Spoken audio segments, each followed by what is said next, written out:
University का पहला दिन था और निहारिका के डर से उसके हाथ पैर फूल गए थे। उसकी फैमिली ने उसे काफी समझाया था कि देखो, निहारिका बिल्कुल भी नहीं घबराना, लेकिन वो निहारिका ही क्या जो भीड़ में जाए और घबराए नहीं। उसके पापा उसे यूनिवर्सिटी के गेट पर उतार कर चले गए थे और वो कांपते कदमों के साथ गेट पार करके अंदर आ चुकी थी। एक बड़े से दुपट्टे में लिपटी हुई वह खुद को छुपाने की कोशिश कर रही थी। वो सांवली सलोनी सी लड़की कंधे पर काला छोटा सा बैग डाले बार बार अपने दुपट्टे को इधर उधर से सही कर रही थी और यही सोच रही थी कि उसका डिपार्टमेंट किस तरफ है। कुछ हिम्मत करके उसने कदम आगे बढ़ाए थे। कुछ देर इधर उधर चक्कर काटने के बाद वो एक जगह आकर रुक गई। उसे समझ नहीं आ रहा था कि वह क्या करे। बेफिक्र नौजवान लड़के लड़कियां इधर उधर घूम रहे थे, लेकिन किसी ने भी रुककर उस परेशान सी लड़की की तरफ ध्यान नहीं दिया था। वो घबराहट के मारे रो ही पड़ती कि एक नरम और प्यारी सी आवाज उसके पास उभरी। मे आई हेल्प यू? निहारिका ने अपना झुका हुआ सिर ऊपर उठाया। एक अल्ट्रा मॉडर्न टाइप की और स्टाइलिश बेहद खूबसूरत लड़की उसके सामने खड़ी थी और उससे पूछ रही थी। उसके चेहरे पर एक नरम सी मुस्कुराहट थी। निहारिका के गले से एक मरी मरी सी आवाज निकली। जी, नई आई हूं, लड़की ने पूछा। किस डिपार्टमेंट की हो? इकोनॉमिक्स। निहारिका ने सिर झुकाकर ऐसे जवाब दिया जैसे किसी जुर्म को कबूल कर रही हो। तो यहां क्यों खड़ी हो? लड़की ने सिर को हल्का सा हिलाकर पूछा। डिपार्टमेंट नहीं मिल रहा। निहारिका बुरी तरह हकलाई। लड़की ने एक नज़र उसके डर से सफ़ेद पड़ते चेहरे पर डाली और फिर एक निगाह उसके पीछे ही बने डिपार्टमेंट पर, जहां पर साफ तौर पर इकोनॉमिक्स डिपार्टमेंट लिखा हुआ नजर आ रहा था। लड़की ने हैरत से सिर हिलाया। ये तुम्हारे पीछे ही तो है इकोनॉमिक्स डिपार्टमेंट, उसने हाथ से इशारा करके कहा। निहारिका ने अचानक मुड़कर देखा और बुरी तरह शर्मिंदा हो गई। बाय द वे, मेरा नाम काव्या है, केमिस्ट्री में मास्टर्स कर रही हूँ, 3rd ईयर है मेरा। लड़की ने अपना नाजुक सा दूध जैसा सफ़ेद हाथ उसकी ओर बढ़ाकर अपना इंट्रोडक्शन करवाया। निहारिका ने कुछ हिचकिचाते हुए उससे हाथ मिलाया। तुम्हारा नाम क्या है? काव्या ने पूछा। निहारिका, वह हल्के लहजे में बोली थी। खूबसूरत और कॉन्फिडेंस से भरी काव्या के सामने उसे अपना आप बेहद हीन और कम लग रहा था, और हमेशा की तरह वह हीन भावना की शिकार हो गई थी। नाइस नेम, अच्छा है आपका निहारिका। तुम्हारा डिपार्टमेंट सामने ही है, तुम्हें कोई भी प्रॉब्लम हो तो मुझसे शेयर कर सकती हो। हाथ के इशारे से उस तरफ इशारा करते हुए काव्या ने बहुत ही प्यार भरे अंदाज में कहा था, तो निहारिका ने हल्के से सिर हिला दिया। आओ, मैं तुम्हें तुम्हारी क्लास तक छोड़ देती हूँ। एक्चुअली यूनिवर्सिटी इतनी बड़ी है कि अक्सर न्यू स्टूडेंट्स फर्स्ट डे पर बौखला जाते हैं, मगर परेशानी की बात नहीं है। हमारी इस यूनिवर्सिटी में बहुत स्ट्रिक्ट रूल्स हैं। अब किसी भी तरह की कोई रैगिंग नहीं होती। यहाँ से किसी से भी पूछती, वो तुम्हें तुम्हारे डिपार्टमेंट तक पहुँचा देगा। वो बिल्कुल नॉर्मल से अंदाज में बात कर रही थी और निहारिका का हाथ थामे उसके डिपार्टमेंट की ओर बढ़ रही थी। निहारिका की झिझक अब कुछ कम होने लगी थी। मेरे 1-2 फ्रेंड्स हैं यहाँ पर, मैं उन्हें कह दूंगी कि तुम्हारा ख्याल रखें, वो उसे बता रही थी। फिर उसे उसकी क्लास तक छोड़कर चली गई। निहारिका कांपते कदमों के साथ क्लास में दाखिल हो गई। सबने एक नज़र उस पर डाली थी। बड़े से काले दुपट्टे में खुद को छुपाती वो सांवली सलोनी सी, मगर देखने में फिर भी काफ़ी खूबसूरत और मासूम सी लग रही थी। हालांकि शक्ल से थोड़ी दब्बू भी नजर आ रही थी। लड़कियों ने उसे देखकर नाक बहुत चढ़ाई। लड़कों को उसमें कुछ खास नजर आया था। निहारिका भी पीछे की बेंचों में से एक पर जाकर बैठ गई और अपनी किताबें खोल लीं। काव्या यूनिवर्सिटी से घर वापस पहुंची तो उसका ध्यान उसी लड़की निहारिका की ओर था। मम्मी, मैं आपको बता नहीं सकती, वो कितनी इनसिक्योर और घबराई हुई लड़की थी। मुझे डर था कहीं रो न दे। काव्या काफी देर से अपनी माँ शालिनी जी के कान खा रही थी। तो बेटा, आप उसके साथ दोस्ती करें और उसे गार्ड करती रहें। धीरे धीरे वह भी यूनिवर्सिटी में एडजस्ट हो जाएगी। शालिनी जी ने फैशन मैगजीन के पन्ने पलटते हुए अपने खास अंदाज में जवाब दिया। हाँ मम्मी, मैं तो उसे फ्रेंडशिप करने का पक्का इरादा कर चुकी हूँ। बहुत ही इनोसेंट और क्यूट सी है वो। छोटी सी लगती है, बिल्कुल किसी कॉलेज गर्ल की तरह। काव्या के दिमाग पर आज सिर्फ और सिर्फ निहारिका सवार थी। कौन छोटी सी लगती है? एक शोक और खूबसूरत मर्दाना आवाज पर वो दोनों चौंक कर पलटी थीं। और फिर काव्या, विक्रम भैया। कहकर एकदम से अपनी जगह से उछल पड़ी थी। विक्रम आर्मी की फुल यूनिफॉर्म में एक छोटा सा सफरी बैग कंधे पर टांगे कमरे में दाखिल हो रहा था। उसकी दाढ़ी हल्की बढ़ी हुई थी और चेहरे पर थकान के आसार थे, मगर काली आंखें जिंदगी की चमक से भरपूर थीं। बट सरप्राइज राशि भाई से लिपट गई थी। कैसी है मेरी गुड़िया? कप्तान विक्रम ने बहन के सिर पर प्यार करते हुए मोहब्बत से पूछा। एकदम फिट, काव्या अलग होते हुए बोली। आगे बढ़कर विक्रम अपनी माँ के कदमों में झुक गया और उनसे आशीर्वाद लेने लगा, और फिर उनके गले लग गया। यह तो उसकी बचपन की ही आदत थी। शालिनी जी ने अपने इस आज्ञाकारी बेटे के सिर पर एक प्यार भरा चुंबन दिया था और उसे अपने पास बिठा लिया। भैया, मुझे इतनी खुशी हो रही है आपको यहाँ देखकर कि मैं बता नहीं सकती। रांची की खुशी उसके चेहरे से साफ जाहिर थी। कैप्टन विक्रम मुस्कुराते हुए माँ के बराबर बैठ चुका था। कितने दिनों के लिए आए हो बेटा? शालिनी जी ने मोहब्बत से उसका चेहरा छूकर पूछा। पूरे 45 दिनों के लिए आया हूं मम्मी। उसके जवाब पर काव्या तो खुशी के मारे उछल पड़ी। वाह भैया, इसका मतलब आप स्नेहा दीदी की शादी अटेंड करके ही जाएंगे। कितना मजा आएगा। वो एकदम एक्साइटेड होकर बोली थी। बिल्कुल, खूब एंजॉय करेंगे सब मिलकर। विक्रम ने उसकी बात पर हामी भरी थी। हाँ, बिल्कुल एंजॉय करना। अभी जाओ पारो से कहकर भाई का कमरा सेट करवाओ, और जाते हुए 1-2 कप चाय भी भिजवा देना, शालिनी जी ने कहा, जबकि विक्रम ने अपना सिर माँ की गोद में रख दिया। मैं आपको बहुत मिस करता था मम्मी। मैं भी तुझे बहुत मिस करती थी बेटा। लेकिन फिर ये सोचकर मेरे दिल को सुकून था कि मेरा बेटा देश के लिए इतनी मेहनत कर रहा है, और मुझे गर्व करना चाहिए कि मैं एक बहादुर फौजी की माँ हूँ। उसके घने बालों में उंगलियां फेरते हुए वह ममता से भरपूर अंदाज में कह रही थी। विक्रम को अपनी माँ की बातों और उनके मजबूत इरादों पर गर्व महसूस हुआ। यह उनकी परवरिश का ही नतीजा था कि आज वो तीनों बहन भाई जिंदगी के हर मैदान में कामयाबियां बटोर रहे थे। अब मेरे साथ चले मम्मी, अब मुझे घर मिल चुका है। बहुत अकेला हूं वहां पर। तेरी तन्हाई का हल भी सोच लिया है मैंने। हल जरूर भैया, कि शादी करेंगे ना। मम्मी के पीछे से काव्या ने कमरे में दाखिल होते हुए उनकी बात को बीच में ही पकड़ लिया था, और शालिनी जी खुलकर मुस्कुराईं। बिल्कुल, अब स्नेहा के बाद विक्रम का ही नंबर है। बेटा, कोई लड़की पसंद है तो बता दो। बाद में शिकायत मत करना कि आपकी मर्जी का ख्याल नहीं किया गया। काव्या फर्श पर ही बैठ चुकी थी। हाँ बेटा, तुम्हारी जो पसंद है उसे बता देना। जिंदगी तो तुम्हें ही उसके साथ गुजारनी है। शालिनी जी, जो एक खुले विचारों वाली औरत थीं, उन्होंने कभी भी अपने बच्चों पर अपनी सोच नहीं थोपी थी।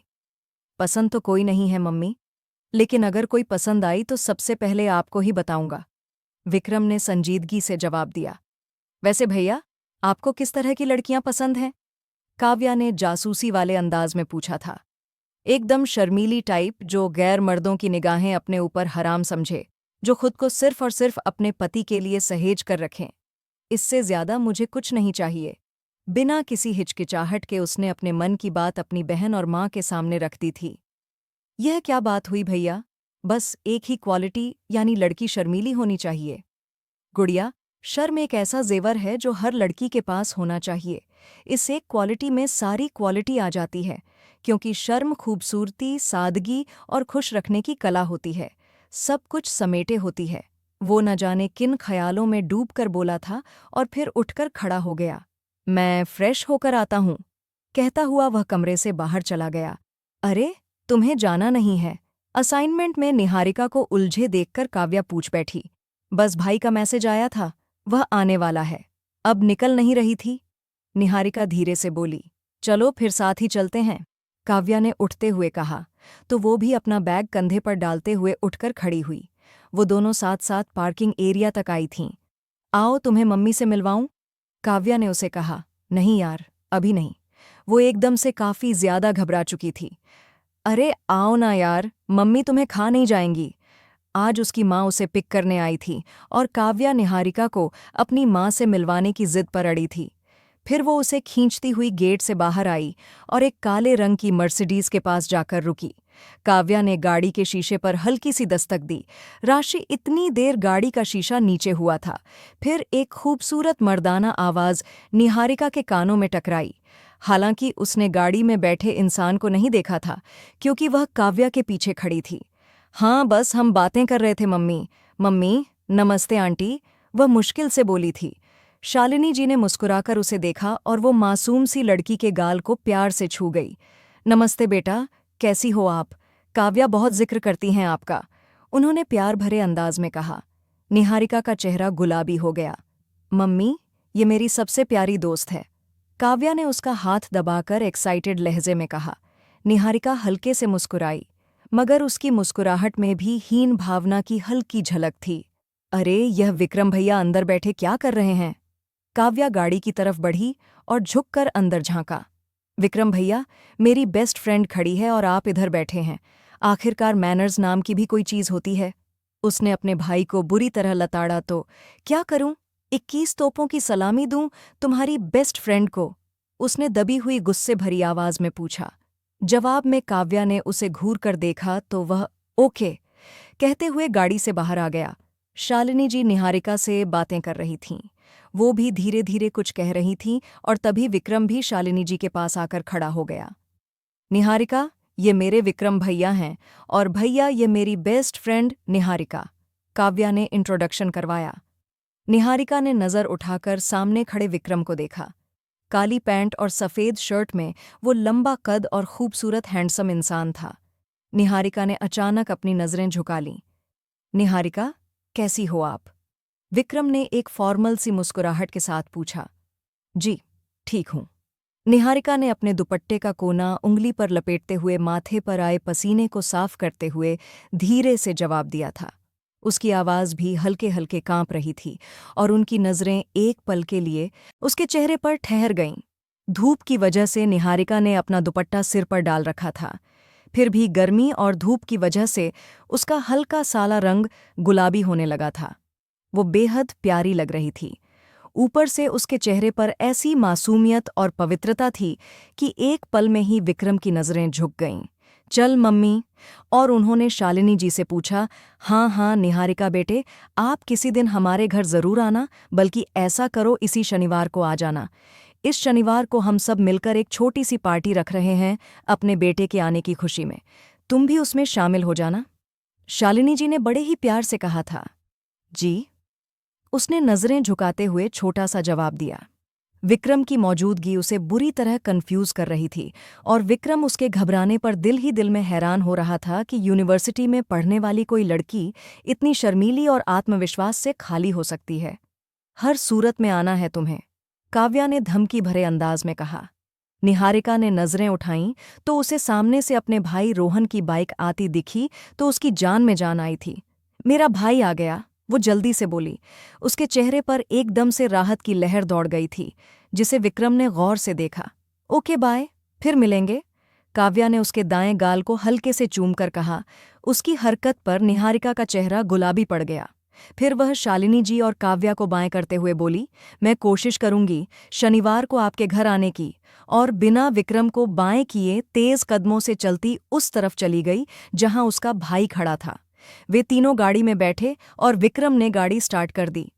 उसकी नज़रें बिना सोचे समझे ही सामने खड़ी निहारिका पर थीं, जो अब अपने दुपट्टे को संभालती अपने लंबे घने काले बालों को समेटकर जोड़ा बना रही थी। शायद अब वो गर्मी से तंग आ चुकी थी, इसलिए दुपट्टा सिर से हटाकर कंधों पर फैला लिया था और खुले बालों को जोड़े में बांधने लगी और उन्होंने एक झटके से गाड़ी आगे बढ़ा दी। पापा, मुझे आपसे एक बात पूछनी है। रात के खाने के बाद जैसे ही निहारिका ने अपने पापा राजेश जी को बाहर हॉल में देखा तो वो उनके पास चली आई। पूछो बेटा, राजेश जी ने प्यार भरे अंदाज में कहा। पापा, मेरी एक दोस्त है यूनिवर्सिटी में, काव्या नाम है, तो उसकी मम्मी ने बड़े प्यार से ही मुझे इस शनिवार को अपने घर बुलाया है। बस एक छोटी सी पार्टी है, उनकी अपनी फैमिली के लोग होंगे। उसने रुक रुक कर अपनी बात बताई। बेटा, तुम्हें पता तो है तुम्हारी दादी को लड़कियों का किसी अनजान घर जाना पसंद नहीं, और सच कहूं तो मैं भी खुद नहीं चाहता। दोस्ती को यूनिवर्सिटी तक ही सीमित रखो। तुम्हें पता है ना, मैंने खानदान भर की बुराइयां झेलकर तुम्हें यूनिवर्सिटी में दाखिला दिलाया है, राजेश जी ने बेहद संजीदगी से कहा। निहारिका बहुत सारी बातें मन में लिए चुपचाप बिना बहस किए अपने कमरे में चली गई। उसकी दादी और उसकी भाभियों ने भी इस बात का विरोध ही किया था। अगले दिन निहारिका ने काव्या को समझाने की कोशिश की तो वह नाराज हो गई। तू समझती नहीं है यार, हमारे घर का माहौल ऐसा नहीं है कि लड़कियां अपने दोस्तों के घर जाएं। प्लीज काव्या, माइंड मत करना। तू मेरी इकलौती दोस्त है, मैं तुझे नाराज नहीं कर सकती। अगर मैं तेरे घर आकर सबसे बात करूं तब तो मान जाएंगे ना सब लोग? काव्या ने पूछा। पता नहीं, कुछ कह नहीं सकती, उसने धीरे से जवाब दिया। जबकि काव्या ने उसका एड्रेस मांग लिया तो उसने अपना एड्रेस काव्या को दे दिया। काव्या अगले दिन शाम को ही उनके घर पहुंच चुकी थी। आंगन में मौजूद सभी की नजरें काव्या की ओर उठीं और फिर पलटना भूल गईं। वो इतनी खूबसूरत थी और ऊपर से उसके कपड़े पहनने का स्टाइल खूबसूरत और बोल्ड, इस मिडिल क्लास घर के लोगों के लिए चौंका देने वाला था। हाय, कैसी हो? काव्या ने आगे बढ़कर पूछा। मैं बिल्कुल ठीक हूं। आपको घर ढूंढने में कोई प्रॉब्लम तो नहीं हुई? बिल्कुल भी नहीं, काव्या बोलती हुई इसके साथ आंगन की तरफ बढ़ गई। आज तुम यूनिवर्सिटी नहीं गई थी और मैं तुम्हें बहुत मिस कर रही थी, तो सोचा तुमसे मिल लूं और साथ ही साथ अपनी सिस्टर की शादी में इनवाइट भी कर दूं। बहुत अच्छा किया तुमने जो तुम आ गई, निहारिका ने धीरे से कहा। नमस्ते जी। आगे बढ़कर काव्या ने आंगन में बैठे सभी लोगों को नमस्ते किया। वे सब तो अभी तक उसके इस बोल्ड अंदाज को देखकर ही स्तब्ध थे कि उसके इतने नम्र स्वभाव ने उन्हें और भी चौंका दिया। अगले ही पल वह सब बड़ों के पैर छूकर आशीर्वाद लेने लगी। लोग हक्का बक्का रह गए थे। यह मेरी मम्मी है, यह मेरे दादू और यह बड़ी भाभी, यह छोटी भाभी। निहारिका जल्दी जल्दी सबका इंट्रोडक्शन करवाने लगी। काव्या ने सबके साथ हल्की फुल्की बात की और फिर तख्त पर बैठे दादू के बराबर में आकर बैठ गई। वहां मौजूद सब लोग काव्या की पर्सनैलिटी से इतनी बुरी तरह इम्प्रेस हो गए थे कि बौखलाहट और घबराहट एक साथ छा गई थी। काव्या ने अपने लेयर्स में कटे लंबे सीधे बालों को समेटकर दाएं कंधे पर डाला। अभी वह कुछ और बोलती कि गेट पर हल्की दस्तक हुई थी। रोहन दरवाजे की ओर बढ़ा और निहारिका ने जल्दी से पीछे से आवाज लगाई। रोहन, ऐसा करो, काव्या के ड्राइवर को बाहर ड्राइंग रूम में।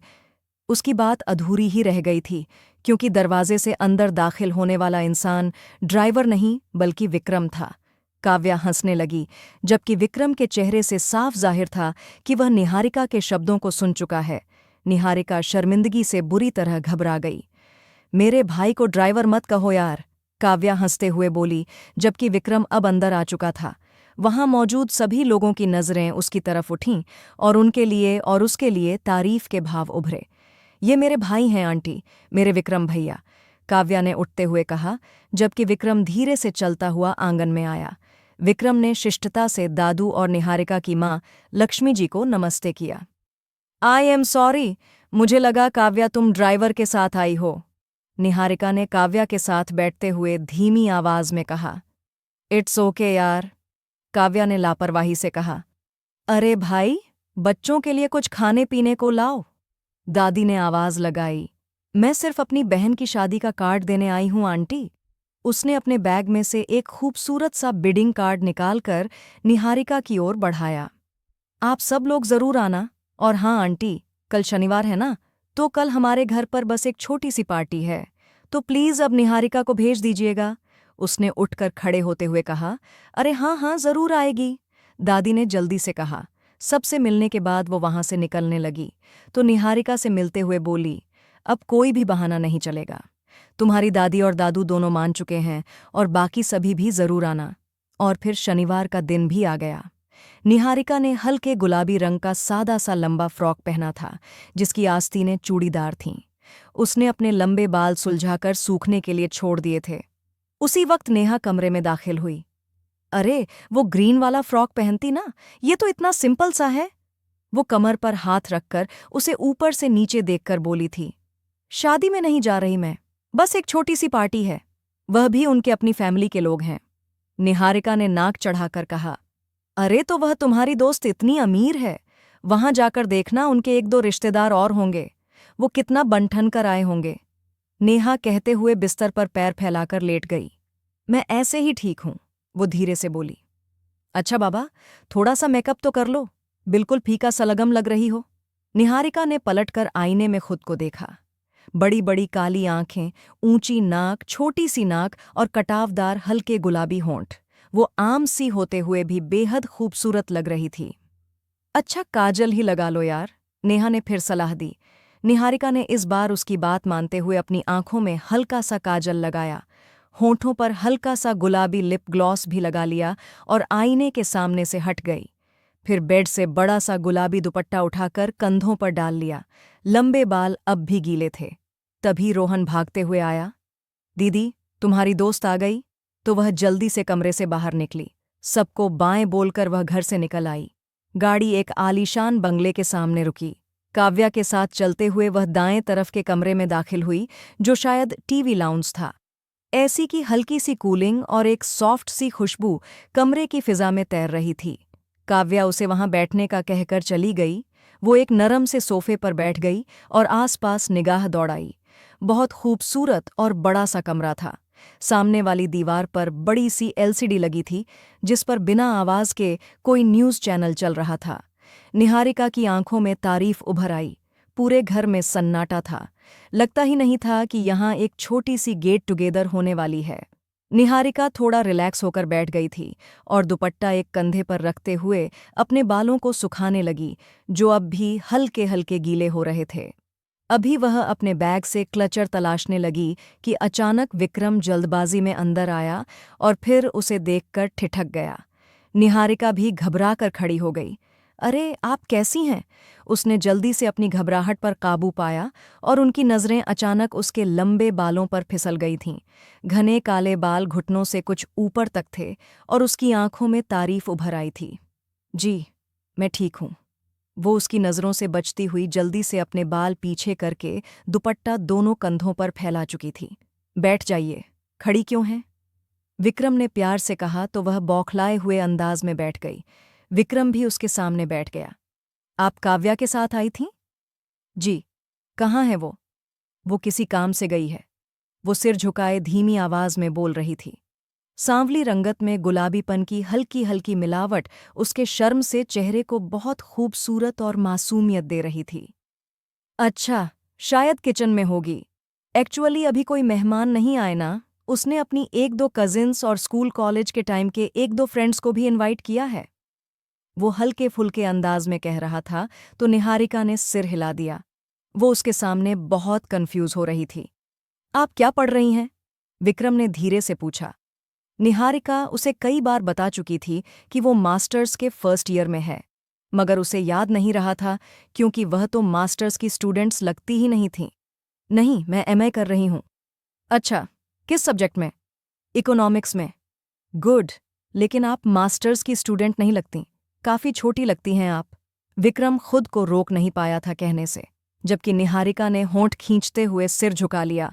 ऐसा करने से उसके दाएं गाल का डिंपल जाहिर हो गया था और विक्रम की नज़रें एक पलक के लिए डिंपल में उलझ कर रह गई थीं। अगले ही पल वह भंवर फिर से गायब हो गया था। अरे विक्रम भैया, आप कब आए? काव्या अंदर दाखिल हुई। बस थोड़ी देरी पहले आया। तुम्हारी दोस्त अकेली थी, इसलिए उसको कंपनी दे रहा था। अच्छा।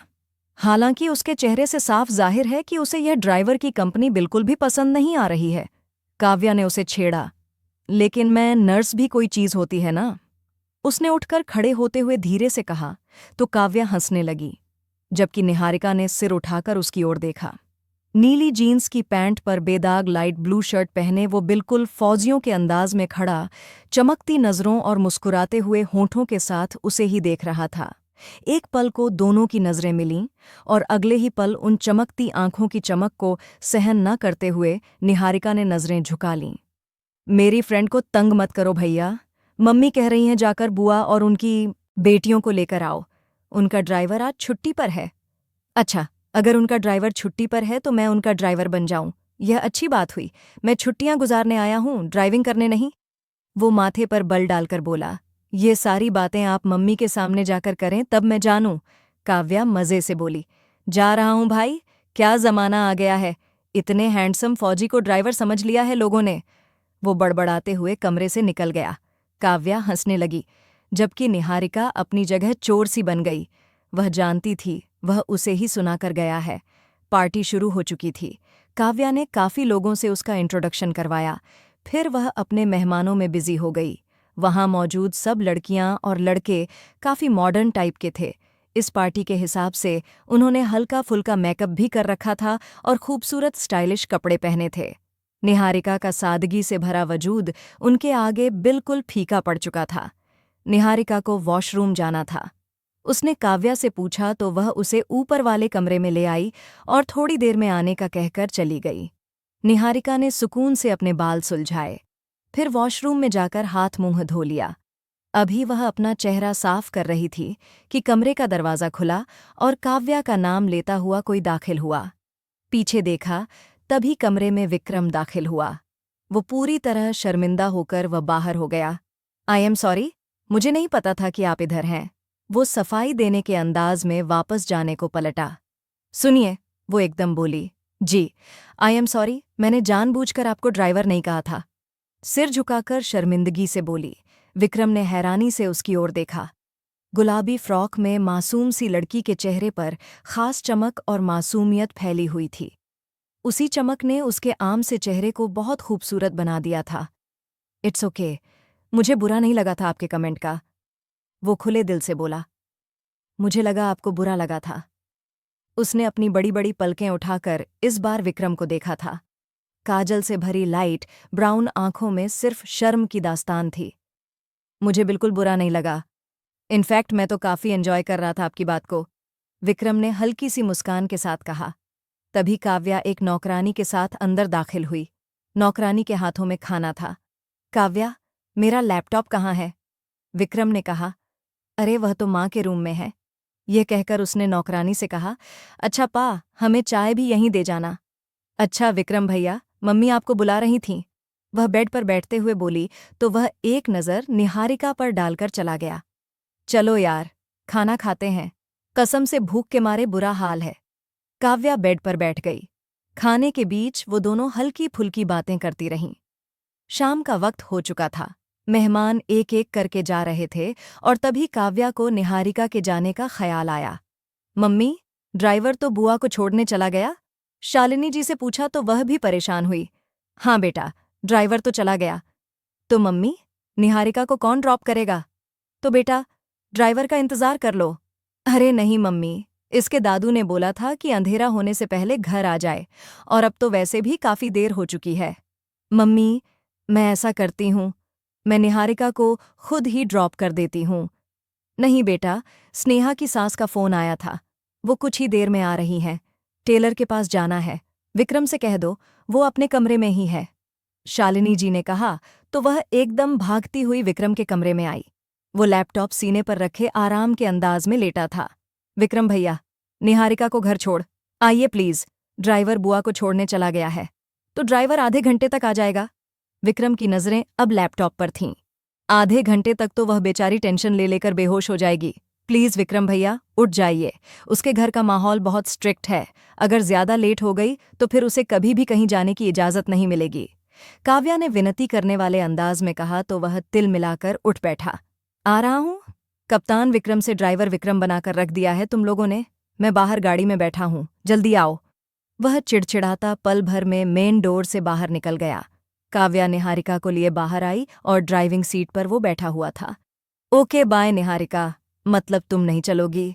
निहारिका का रंग सफ़ेद पड़ गया। नहीं, हमें टेलर के पास जाना है, सो प्लीज़ सॉरी, तुम चली जाओ विक्रम भैया के साथ, काव्या माफ़ी मांगने वाले अंदाज में बोली। विक्रम ने झुंझलाते हुए हॉर्न बजाया तो वह कांपते कदमों के साथ गाड़ी में बैठ गई। अच्छा सुनो, मेहंदी पर ज़रूर आना, पिक एंड ड्रॉप दूंगी, काव्या ने हंसते हुए शरारत भरे अंदाज में विक्रम को देखते हुए कहा। जी ठीक है, वह धीरे से बोली, जबकि विक्रम ने तुरंत गाड़ी आगे बढ़ा दी। गाड़ी में ऐसी की कूलिंग थी और विक्रम के वजूद से उठती हल्की हल्की खुशबू। निहारिका उंगलियां मरोड़ते हुए विंडो स्क्रीन पर नज़रें जमाए बिल्कुल खामोश बैठी थीं। उसके दिमाग में बस एक ही ख्याल था, अगर किसी ने उसे अकेले गाड़ी में और विक्रम के साथ देख लिया तो बातें बनेंगी। वह अचानक बोली, जी सुनिए, मुझे मार्केट के पास ही उतार देना। क्यों? आपका घर तो वहाँ से काफ़ी दूर है। जी, लेकिन मेरे मोहल्ले में अगर किसी ने मुझे आपके साथ अकेले गाड़ी में देख लिया तो बहुत बातें बनेंगी। विक्रम ने हुंकारा भरकर गाड़ी सड़क किनारे रोक दी और गाड़ी के अंदर रोशनी कर दी। निहारिका ने हैरत से उसकी ओर देखा। उतरिए, वो लब खींचकर बोला, जबकि निहारिका को अपने कानों पर यकीन हुआ कि वह इस वक्त सुनसान सड़क पर उसे गाड़ी से उतर जाने को कह रहा था। गाड़ी से उतरिए, उसने ठंडे अंदाज में दोहराया। निहारिका ने मुड़कर दरवाजे के हैंडल पर हाथ रखा। उसकी आंखों में आंसू भर आए थे। सुनिए, उसके पुकारने पर उसने पलटकर उसकी ओर देखा। काजल से भरी आंखों में आंसू चमक रहे थे। उतरकर पिछली सीट पर बैठ जाइए ताकि देखने वालों को यह लगे कि मैं ड्राइवर हूं आपका, वो संजीदा अंदाज में बोला था और आखिरी बात पर जोर देकर कहा था। निहारिका की पलकों से आंसू टूटने को बेताब थे। आई एम सॉरी, प्लीज रोइएगा मत। मुझे रोती हुई लड़कियों को चुप कराने का बिल्कुल भी अनुभव नहीं है, उसने हल्के फुल्के अंदाज में कहा। इसके साथ ही विक्रम की खूबसूरत काली आंखें हल्के से मुस्कुराने लगी थीं, जबकि निहारिका चुपचाप पिछली सीट पर बैठ गई। गाड़ी सुनसान सड़क पर फर्राटे भरने लगी। वो अपने दुपट्टे के कोने से आंखें साफ करने लगी और गाड़ी के फ्रंट पर लगे शीशे में नजर आती निहारिका पर कभी कभी विक्रम एक दो निगाह डाल लिया करता था। उसके दिल में अचानक ही एक उमंग जागी थी कि यह सफ़र कभी खत्म ना हो। निहारिका के घर के सामने गाड़ी रोककर उसने पीछे पलटकर देखा और बोला, 1 मिनट, अभी उतरिएगा मत। वो कहकर अपनी तरफ का दरवाज़ा खोलकर नीचे आया और घूमकर पिछली तरफ के दरवाजे के पास आकर दरवाज़ा खोलकर उसके सामने सिर झुकाकर खड़ा हो गया। वो कुछ हैरान होती गाड़ी से उतरी। ड्राइवर अपनी मालकिन के लिए गाड़ी का दरवाज़ा ऐसे ही खोलते हैं और मैं इस वक्त आपका ड्राइवर हूँ, वो धीमे अंदाज में बोला। निहारिका 3 ने उसकी तरफ देखा और एक सकुचाई हल्की सी मुस्कुराहट ने उसके चेहरे को छू लिया। गाल का डिंपल फिर से गहरा हो गया था। थैंक यू, वो नम अंदाज में कहकर अपने घर के गेट की ओर बढ़ गई और वह ड्राइविंग सीट पर आ बैठा। जब वह घर के अंदर चली गई तो उसने भी गाड़ी आगे बढ़ा दी। वापसी के सफ़र में किसी के ना होने का एहसास उसके साथ था। कौन सा ड्रेस पहनोगी आज, अपनी दोस्त की बहन की मेहंदी में? नेहा ने नाश्ते के बर्तन धोती निहारिका से पूछा। पता नहीं यार, मेरा तो जाने का दिल नहीं कर रहा, मगर काव्या ने इतनी जिद की है। तुम पागल हो, इतनी अच्छी दोस्त हो, वह तो चिराग लेकर भी नहीं मिलती, नेहा ने काउंटर से टेक लगाते हुए कहा। लेकिन वह लोग इतने अमीर हैं यार, मुझे उन सब के बीच अपना आप बहुत अजनबी सा लगता है। तुम्हारा यह एहसास हीन भावना का है, यह एहसास कब खत्म होगा यार? नेहा ने उसे खा जाने वाली नज़रों से घूरा तो वह चुप हो गई। फिर वह शाम को तैयार होकर बैठी थी कि ड्राइवर उसे पिक करने आ गया। वो ड्राइवर के साथ काव्या के घर के लिए निकल आई। फार्म हाउस में मेहंदी के फंक्शन के सब इंतज़ाम पूरे करवाने के बाद वह घर लौटा था। फंक्शन का वक्त शाम के बाद का था और इस वक्त सूरज डूबने ही वाला था। वो अपने कमरे में आया। उसके कपड़े शालिनी जी पहले ही निकालकर रख चुकी थीं। जल्दी से नहा धोकर फ्रेश होकर वह तैयार होने लगा। परफ्यूम लगाने के बाद उसने कलाई पर घड़ी बांधी और अपना वॉलेट उठाकर जेब में डाला। एक हाथ में गाड़ी की चाबियां, दूसरे हाथ में मोबाइल उठाकर मैसेजेस चेक करता हुआ वो तेजी से कमरे से निकला था और फिर किसी से जोरदार टकरा गया। उसका मोबाइल उसके हाथ से छूटकर जमीन पर गिरा। सामने वाले की दबी दबी चीखों से उसके होश उड़ गए थे। ओ सो सॉरी, वो जल्दी से बोला। फिर सामने खड़ी निहारिका को देखकर वो हैरान भी हुआ था। वो अपने माथे को दबाए खड़ी थी और आंखों में दर्द के मारे पानी जमा हो गया था। इंसान है या पत्थर के बने पहाड़, मेरा सिर टकराकर बुरी तरह लहूलुहान हो चुका है, वो दर्द से करहाते हुए बोली। ओह सॉरी यार, जोर से लगी क्या? और उन्होंने झुककर माफी मांगने वाले अंदाज में पूछा। वो कद में काफी छोटी थी, मुश्किल से उसके सीने तक आती थी और उसका सिर उसके चौड़े सीने से ही टकराया था। नहीं, बहुत आराम से लगी है, सिसकते हुए कड़वी निगाहों से उसे देखते हुए बोली। यार एक बार फिर से सॉरी, लेकिन तुम्हें भी देखकर चलना था, चाहिए था ना? वो अपना मोबाइल उठाते हुए बोला, जिसकी स्क्रीन पर लंबे लंबे स्क्रैच नजर आ रहे थे। आप मुझसे टकराए हैं, मैं नहीं, वो चिड़चिड़े अंदाज में बोली। माथे में अब भी दर्द हो रहा था। यह देखिए, आपकी वजह से मेरे मोबाइल का क्या हाल हो गया। उसने भी गुस्से से चबाकर अपना मोबाइल उसके सामने लहराया। और आपके आजा आरजज ने नाउ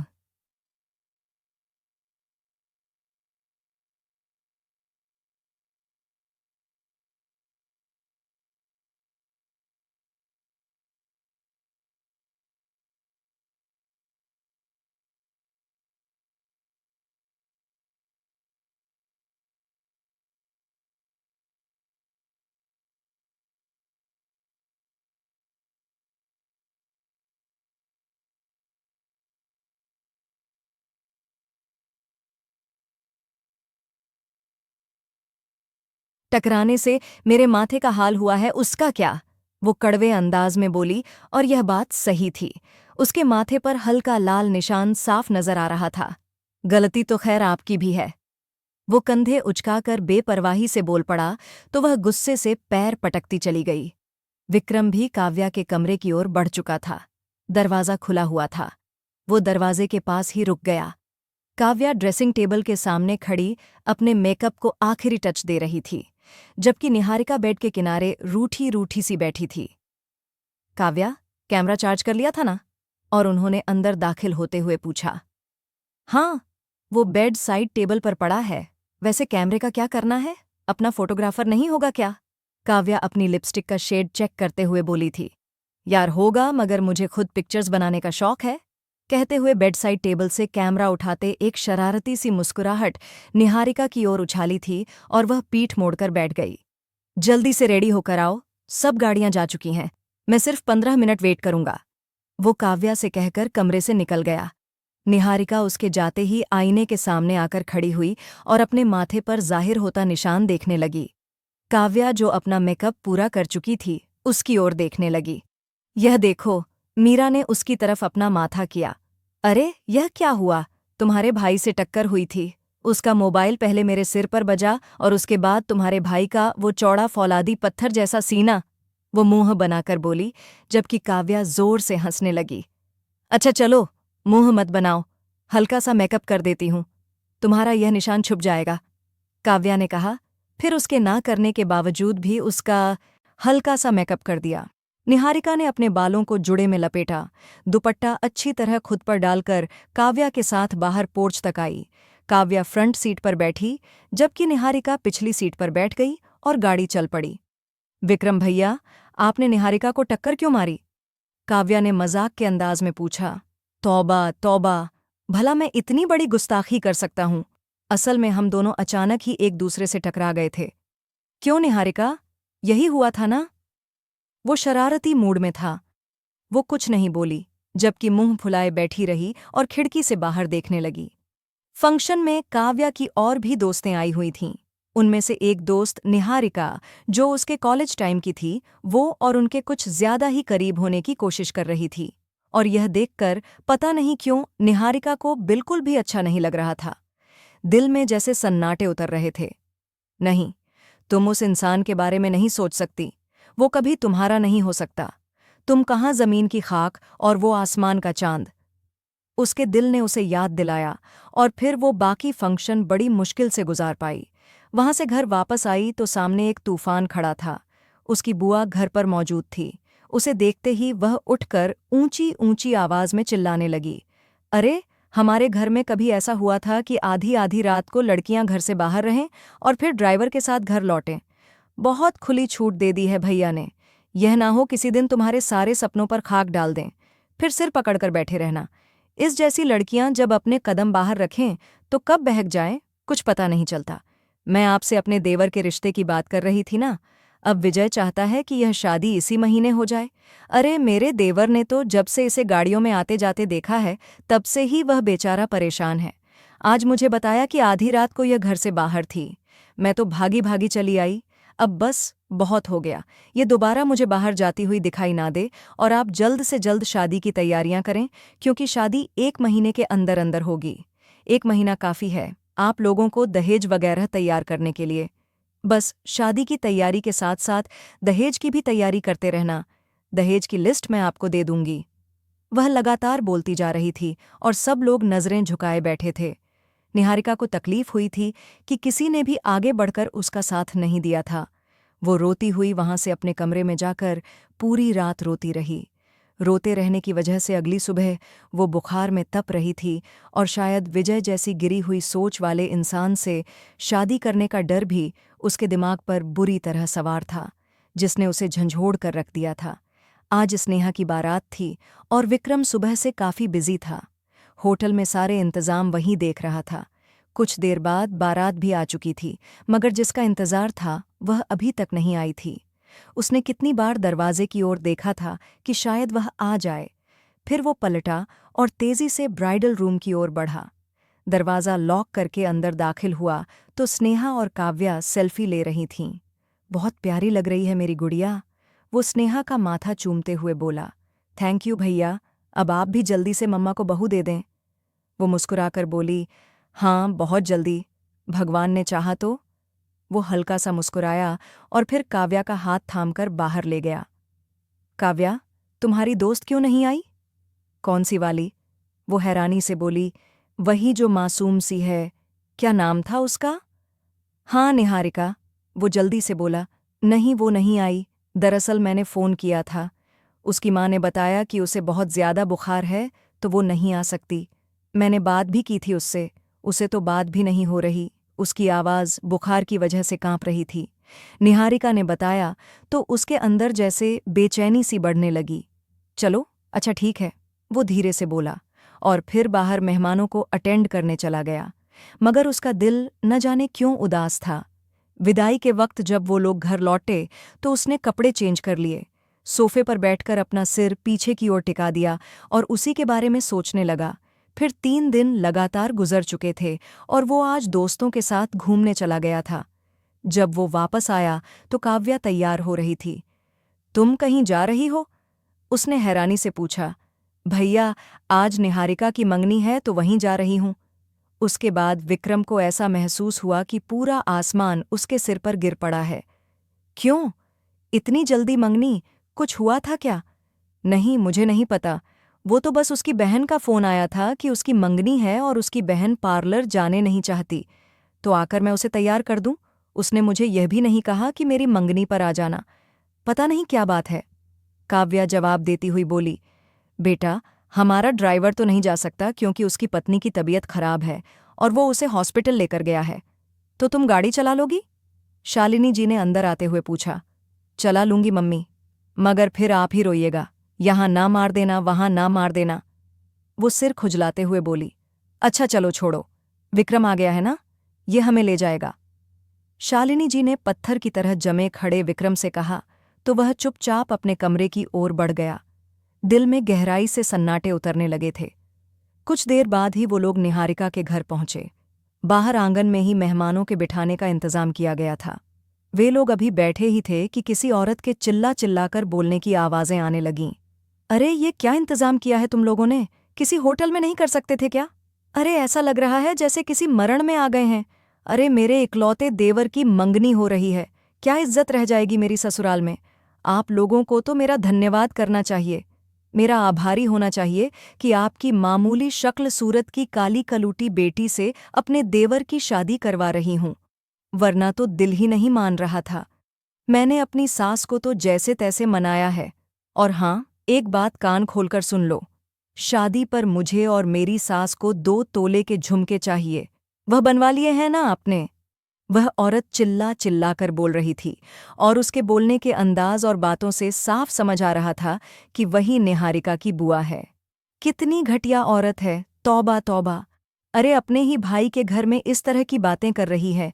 बहनें तो अपने भाइयों पर जान देती हैं, इसे अपने भाई का जरा भी एहसास नहीं। अरे तेरा भाई तुझे और तेरी सास को 2 तोले सोना कहाँ से लाकर देगा?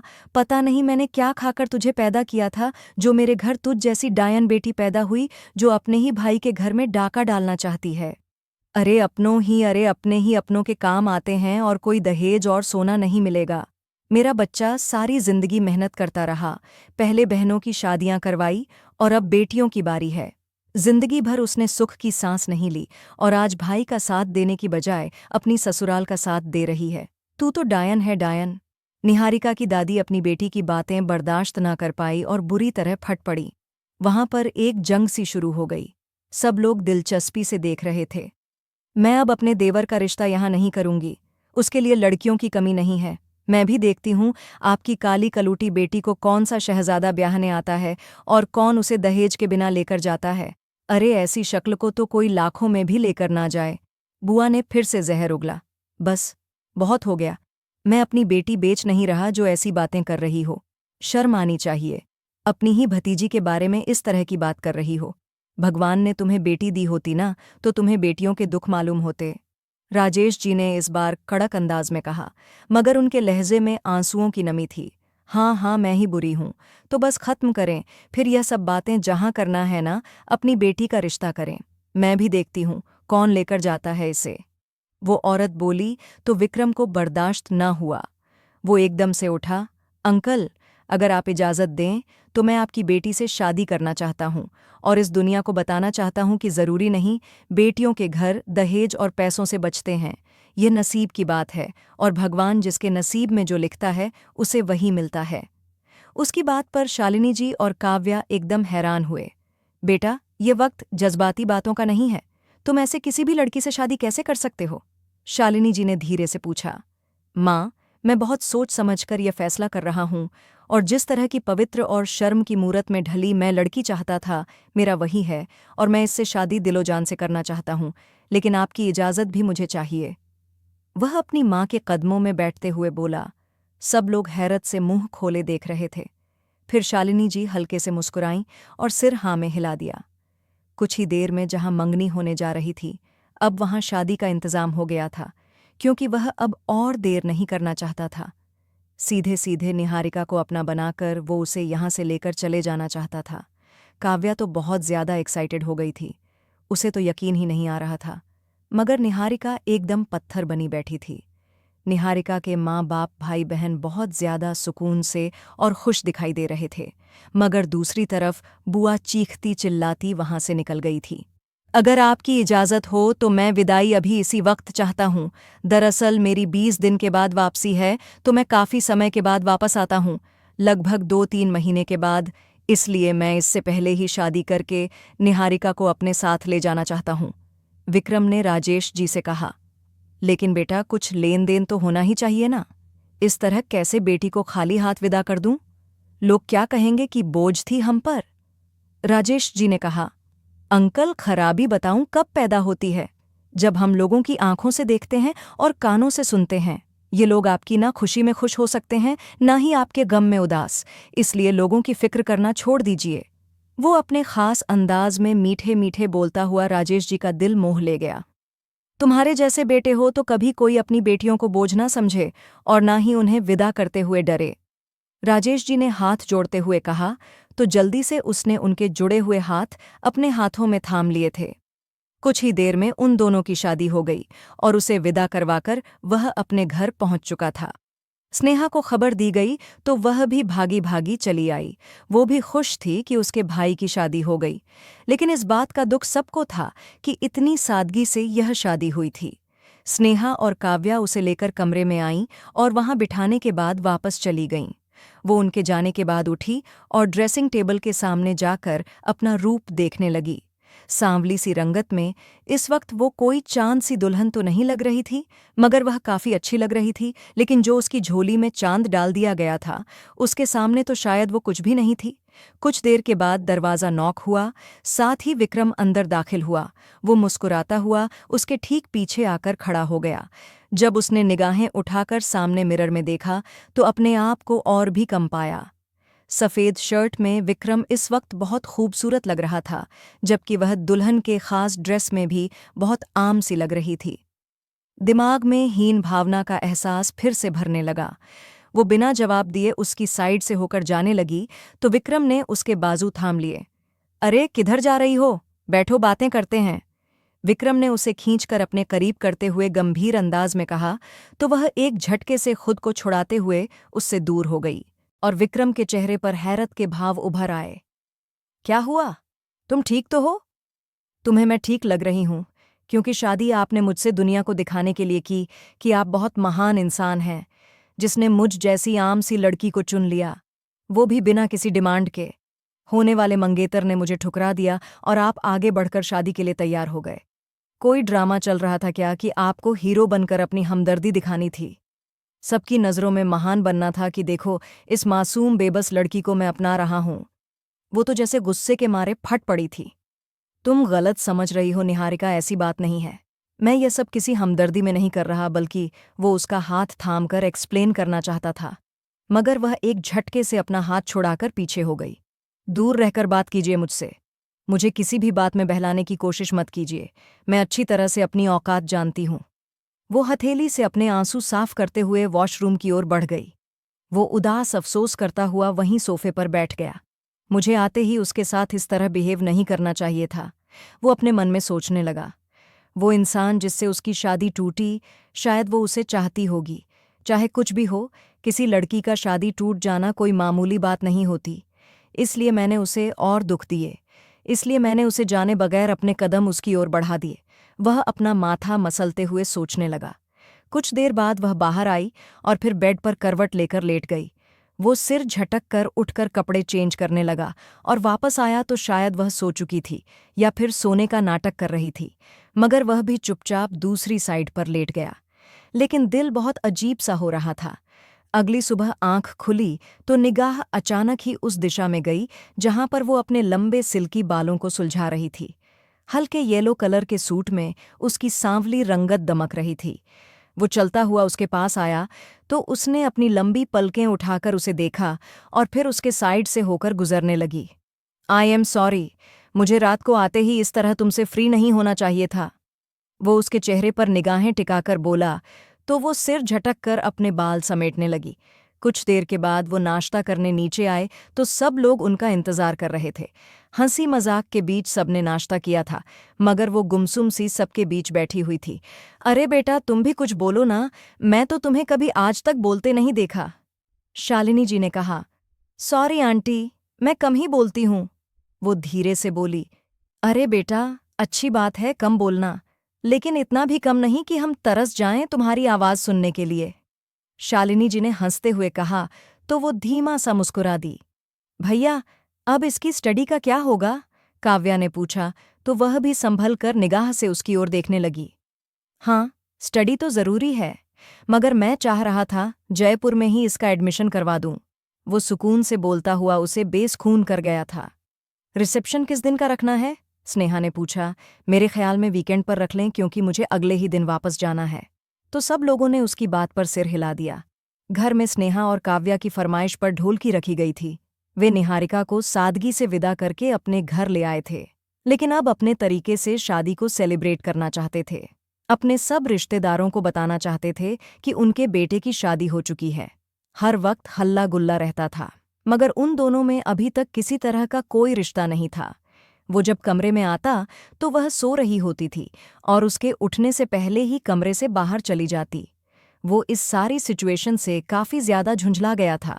आज रिसेप्शन था तो वह लेमन कलर के हल्के लहंगे में बहुत प्यारी लग रही थी। रिसेप्शन से फ्री होकर वह घर पहुंचे और वह सबसे इजाजत लेकर फौरन अपने कमरे में आया था। जब वह कमरे में आया तो वो अपनी ज्वेलरी वगैरह उतार रही थी। यह हक मुझे भी दे दीजिए, पीछे आकर खड़ा होते हुए धीरे से बोला। साथ ही साथ हाथ बढ़ाकर उसका झुमका उतारने लगा। मैं कर लूंगी, आपको यह सब करने की जरूरत नहीं। वह धीरे से दूर होने लगी तो वह उसकी कमर में हाथ डालकर उसे अपने करीब कर गया। इतना करीब कि निहारिका की नाजुक मुलायम धड़कनें उसके चौड़े सीने से महसूस होने लगीं और विक्रम के पूरे बदन में सिहरन दौड़ गई। अनजाने उसके चेहरे पर आए बालों को उसने पीछे कर दिया था और उसे नाराज नजरों से देखने लगा। क्या चाहती हो निहारिका? कब तक चलेगा यह सब कुछ? वो शिकायती अंदाज में बोला। मैं जानती हूं कि आप यह रिश्ता सिर्फ और सिर्फ इंसानी हमदर्दी निभाने की कोशिश में कर रहे हैं, वरना मुझ जैसी आम सी बस इससे आगे एक शब्द भी मत बोलना। समझती क्या हो खुद को? तुमने एक बार भी मुझसे पूछा कि मैं क्या चाहता हूं? मैंने तुमसे शादी क्यों की? मैं इसके रीज़न बताने की कोशिश भी करता रहा, मगर तुमने सुनना गवारा नहीं किया। मैंने जिंदगी में अगर किसी को अपना आदर्श माना तो वह तुम जैसी लड़की थी, इसलिए मैंने तुमसे शादी की। कोई हमदर्दी में शादी नहीं की। क्या तुम जानती हो, क्या तुम जानती भी हो कि तुम्हारी मंगनी की खबर सुनकर मेरे ऊपर क्या बीती थी? मैं वहां सिर्फ एक नज़र आखिरी बार तुम्हें देखने गया था, मगर भगवान ने कुछ और ही मेरे लिए लिखा था। इस चमत्कार पर मैं हैरान था कि भगवान ने मुझे मेरी मोहब्बत लौटा दी थी। मैं तो उस दिन के लिए अपने भगवान का जितना धन्यवाद करूं वो कम है, मगर तुम भी हद करती हो यार। किसी भी बात की शायद तुम अपने उस होने वाले मंगेतर को पसंद करती थी, इसलिए मुझे अपने पास आने की इजाज़त नहीं देती हो, और मैं इसलिए जितना चाहे तुम्हें वक्त देने को भी तैयार हूँ। लेकिन आइंदा तुम खुद को इस तरह बुरा भला नहीं कहोगी। मैं कल सुबह जा रहा हूँ वापस। फिक्र मत करना, तुम्हें बिल्कुल भी तंग नहीं करूँगा, आज की रात भी नहीं। वो दर्द में कहता हुआ वॉशरूम की ओर बढ़ गया। उसकी बातों पर वह एकदम पत्थर बनी खड़ी रह गई। उसे तो अपनी किस्मत पर हमेशा से शिकवा रहा था। अपनी शक्ल सूरत को लेकर वह हमेशा हीन भावना का शिकार रही करती थी, मगर इतना डैशिंग हैंडसम इंसान उससे मोहब्बत करता था। यह बात तो उसके ख्यालों में भी नहीं थी, लेकिन जो बात वह अब भी करके गया था कि वह अपने होने वाले मंगेतर को पसंद करती थी, यह बात उसे तीर की तरह लगी थी। उसे तो विजय कभी अच्छा ही नहीं लगा था। उसने अगर कभी किसी को चाहा था तो वह विक्रम ही था, मगर कभी चाहत का इजहार नहीं किया था, क्योंकि वह खुद को उसके काबिल ही नहीं समझती थी। वह वॉशरूम से निकला और अपना तकिया उठाकर सोफे पर लेट गया। अगले दिन सुबह वो उठी तो साइड टेबल पर एक खत पड़ा हुआ था। उसने उठाया और पढ़ना शुरू कर दिया। हमारे रिश्ते के बारे में प्लीज़ किसी को कुछ पता नहीं चलना चाहिए, और तुम फिक्र मत करो। अगर तुम मेरे साथ नहीं रहना चाहो तो भी मैं तुम्हारी खुशी के लिए तुम्हें आज़ाद कर दूंगा। और हाँ, अपनी पढ़ाई यहीं पर रहकर कंटिन्यू करना। कल से तुम यूनिवर्सिटी जाना शुरू कर दो और फिक्र मत करना। मैं तुम्हें यहाँ जयपुर आने के लिए कभी भी फोर्स नहीं करूँगा। खत में लिखे हुए शब्द पढ़कर वह जैसे एकदम सन्न रह गई थी। दिन हफ्तों में गुजर चुके थे। वो अपनी रूटीन के अनुसार यूनिवर्सिटी जा रही थी। उनके रिश्ते के बारे में किसी को कोई भनक नहीं पड़ी थी। आज शाम जब वह घर आई तो सामने बैठे विक्रम को देखकर दिल की धड़कन थम सी गई। वो अपनी फौजी यूनिफॉर्म में था और शायद अभी अभी घर आया था। लीजिए, आपकी धर्मपत्नी जी भी आ गई हैं, इसे संभालिए। और वह उंगलियां मरोड़ते हुए उसके सामने जाकर खड़ी हो गई थीं। बोलने की हिम्मत नहीं हुई थी। उसने एक नज़र उस पर डाली। मैं कमरे में जा रहा हूँ, एक कप कॉफ़ी भेज देना। कहता हुआ वह कमरे की ओर बढ़ गया और वह कॉफ़ी बनाने के लिए किचन में चली गई। कॉफ़ी बनाकर कमरे में आई तो वह फ्रेश नहीं, क्योंकि नाराज़ तो उनसे होता है जिनसे दिल का कोई रिश्ता होता है। वो बेरुखी भरे अंदाज में बोला तो निहारिका की आंखें नम होने लगीं। फिर वह एकदम से उसे पीछे से लिपट गई और विक्रम तो एकदम सन्न रह गया था। मुझे माफ़ कर दें, मैंने बहुत गलत किया आपके साथ, लेकिन मैं बहुत डर गई थी। बचपन से बस अपने लिए नेगेटिव बातें सुनी थीं कि यह बदसूरत है, कमसूरत है, काली है। ये सुन सुनकर मैं जैसे खुद को कम समझने लगी थी। वो उसके पीठ से सिर लगाकर रोते हुए बोली। वो धीरे से उसे अपने पीछे से हटाते हुए पलटा और उसके हाथ थामकर अपने करीब कर गया। निहारिका, भगवान की बनाई हुई कोई भी चीज़ बदसूरत नहीं होती, इंसान तो बिल्कुल भी नहीं। भगवान ने इंसान को बड़े ही प्यार से बनाया है और यही उसकी खूबसूरती है। दूसरी बात, लोग क्या कहते हैं उसको दिल पर लगाना ये सबसे बड़ी खराबी है। मैंने उस दिन तुम्हारे पापा को भी यही बोला था। आज तुमसे बोल रहा हूँ, इस लोग हमें किसी हाल में जीने नहीं देते। कुछ भी कर लो, लोग कमियां तलाश कर लेते हैं, क्योंकि लोगों का काम ही यही है। तुम खुद को देखो कि तुम कैसी हो। तुम्हें तुम्हारी नज़रें खूबसूरत बनाती हैं, ना कि किसी और की। अगर नहीं देखा तो चलो खुद को छोड़ दो। आज मैं तुम्हें अपनी नज़रों से बताता हूँ कि तुम कितनी हसीन हो, तुम कैसी हो। देखो, ये मोटी मोटी सी काली आंखें जिनकी लंबी पलकें इस कप्तान की धड़कनों को बढ़ा देती हैं। वो उसके चेहरे को हाथों में आज़ारा आ रहा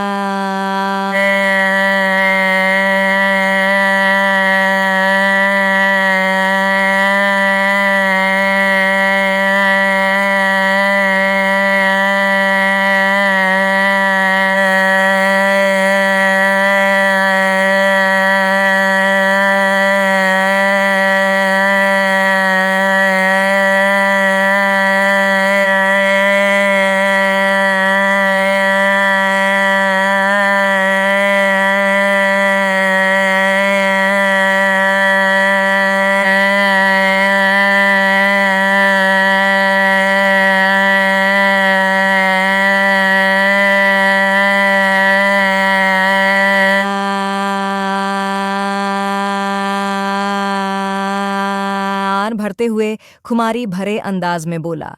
फिर बारी बारी उसकी आंखों पर अपने होंठ रख गया, जबकि वो शर्म से सिमट गई थी। और देखो, मेरी जरा सी शरारत से यह शर्म की फैली हुई आलसी लाली जो किसी भी मेकअप को मात देती है। वो उसके गालों को चूमते हुए बोला। उसकी बेबाकियों पर वो कांपने लगी थी। और देखिए इन रेशमी बालों को, जिनकी खुशबू मेरे दिल को एक नया सुकून देती है। उसके जुड़े में कैद बालों को खोलते हुए हाथ में भरकर अपने लबों से लगाते हुए बोला, तो वो घबराकर उसके चौड़े सीने में अपना चेहरा छुपा गई। वो हल्के से मुस्कुराता हुआ उसे अपनी बाहों में ले गया। मुझे भी आपसे कुछ कहना है, उसने सिर उठाकर कहा। हाँ बोलो, वो उसके पंखुड़ियों जैसे होठों को देखते हुए बोला। मैं अपने उस होने वाले मंगेतर से मोहब्बत नहीं करती थी। मेरी तो जान जा रही थी कि मेरी उस बदतमीज से शादी होने वाली है। आपको पता है, जब आप काव्या के दोस्त निहारिका के करीब हो रहे थे, उस दिन स्नेहा दीदी की शादी में तो मुझे बहुत बुरा लगा था। मैं जान ही नहीं पाई कि मैं कब कैसे आपको पसंद करने लगी थी। वो धीमे अंदाज में बोली, जैसे अपने किसी जुर्म का इकरार कर रही हो। मगर उसका यह इकरार तो जैसे विक्रम को नई जिंदगी दे गया था। वो दोबारा से उसके चेहरे को अपने हाथों में भरकर उसे दीवानों की तरह देखने लगा। फिर से कहो निहारिका, जो अभी तुमने कहा कि तुम मुझे पसंद करती थी, वो दीवानगी भरे अंदाज में बोला तो इसके इस अंदाज पर वो शर्म से लाल हो गई। मैं आपसे मोहब्बत करने लगी हूँ, जब आपको पहली बार देखा था तब से ही, और आज इस यूनिफॉर्म में देखकर तो मेरी मोहब्बत आपके लिए और भी ज्यादा बढ़ गई है। और आप बहुत अच्छे लग रहे हैं, बहुत हैंडसम, बहुत क्यूट हैं आप, और बहुत खूबसूरत भी। वो अब की बार मुस्कुराकर बोली तो वो हंस पड़ा। यह तो तुम्हारी निगाहों का कमाल है मैडम, वो बोला, फिर अपने अंगूठे से उसके लब्बों को हल्के से रगड़ने लगा। इन होठों ने आज मेरे लिए जो इकरार किया है ना, इस इकरार के बदले इनको कुछ ना कुछ तो देना पड़ेगा। वो बोला तो उसने सटपटाकर उसे देखा, मगर उसकी शरारती निगाहों के सामने हार मानते हुए निगाहें झुका लीं। कप्तान विक्रम तो इन गिरती उठती पलकों को देखकर पागल हो गया था। वो उसकी ठोड़ी को थामकर उसका चेहरा ऊपर करते हुए उसके चेहरे के हर नक्श को बड़े ही प्यार से अपने लबों से छूने लगा। उसके लबों को अपनी पकड़ में ले गया। फिर वह उसे एक झटके में अपनी बाहों में उठाते हुए बेड की ओर बढ़ा और नरमी से बिठाते हुए खुद भी उसके पहलू में बैठ गया। फिर साइड टेबल से मखमली केस निकाला और उसमें से एक डायमंड रिंग निकालकर उसे पहनाई और उसके हाथों पर भी अपने होंठ रख दिए। वो शर्माती हुई उसके सीने में दुबक गई। आज की रात आपकी सारी शर्म उतार दूंगा, वो उसके कान की लौ चूमते हुए बोला, तो वो धीमा सा मुस्कुराती उसकी शर्ट को दोनों हाथों की मुट्ठियों में जकड़े उसके और भी करीब हो गई, और वो उसे अपनी बाहों में समेट चुका था और उस पर अपनी शिद्दतें बरसाने लगा। अगली सुबह बहुत हसीन थी। वो ड्रेसिंग टेबल के सामने खड़ी अपने बाल सुलझाते हुए मुस्कुरा रही थी। आज से उसे अपना आप बहुत खूबसूरत लग रहा था। उसने आज खुद को उसकी निगाहों से देखा था और उनकी विक्रम की आंख खुली तो उसे यूं मुस्कुराते देखा। वो धीरे से उठा और उसके करीब जाते हुए उसे अपनी बाहों में भर लिया, तो वो एकदम से चौंक गई। क्या बात है मैडम, अकेले अकेले मुस्कुरा रही हो? कुछ नहीं, बस अपनी किस्मत पर खुश हो रही थी। उसकी बात के जवाब में वो कॉन्फिडेंस भरे अंदाज में बोली थी। हम तो यह बात है। अच्छा, अब इतनी अपनी किस्मत पर बाद में खुश होते रहना, पहले काम करो, जल्दी से तैयार हो जाओ, फिर हम आपके मायके होकर आते हैं, क्योंकि फिर हमें कल सुबह जयपुर के लिए निकलना है। इस बार तो साथ चलोगी ना? वो मुस्कुराकर बोला। मैं तो पहले भी जाना चाहती थी, आपने मेरी बात ही नहीं सुनी, नाराज होकर चले गए थे, वो रूठे अंदाज में बोलती। सीधा विक्रम के दिल में उतरती महसूस हुई। अच्छा जी, अगर ऐसी ही बात थी तो कहाँ क्यों नहीं? वो उसका रुख अपनी ओर करते हुए बोला।